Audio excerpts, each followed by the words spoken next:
Mayapur ISKCON মন্দিরে শুরু দোল উৎসব। শ্রী চৈতন্য মহাপ্রভুর 540তম শুভ আবির্ভাব দিবস উপলক্ষে বিভিন্ন অনুষ্ঠানের আয়োজন করা হয়েছে।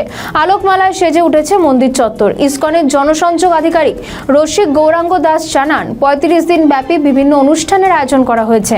জাতি, ধর্ম, বর্ণ নির্বিশেষে সকলের জন্য বিশেষ দিনগুলোতে প্রবেশাধিকার অবাধ।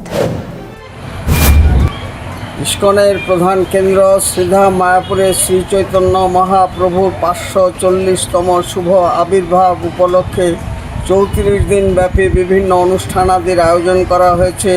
তন্মধ্যে বিশেষ উল্লেখযোগ্য নবদ্বীপ মণ্ডল পরিক্রমা, গৌরনীতায় নগরে নগরে নাচিয়া বেড়ায় রে, পাপি তাপি যত ছিল হরিনামে উদ্ধারিল, সেই আদর্শকে অনুসরণ করে দেশ বিদেশের প্রায় 15,000 ভক্তবৃন্দ সমবেত হয়ে নবদ্বীপ মণ্ডল 7টি ভাগে বিভক্ত হয়ে 7 দিনব্যাপী এই পরিক্রমা চলবে এবং এই পরিক্রমা শুরু হয়েছে 19 তারিখে, চলবে 25 তারিখ পর্যন্ত।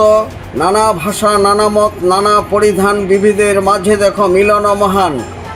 জাতি নয়, ধর্ম নয়, বর্ণ নয়, সেখানে সমস্ত মানুষের সম্মিলিতভাবে হরিনামে মুখরিত এবং ইউনাইটেড ওয়ার্ল্ড পরিলক্ষিত হচ্ছে এবং এই হরিনামের মাধ্যমে বিশ্ব ভ্রাতৃত্ববোধ জাগরণের জন্য শ্রী চৈতন্য মহাপ্রভুর স্মৃতি বিজড়িত বিভিন্ন স্থান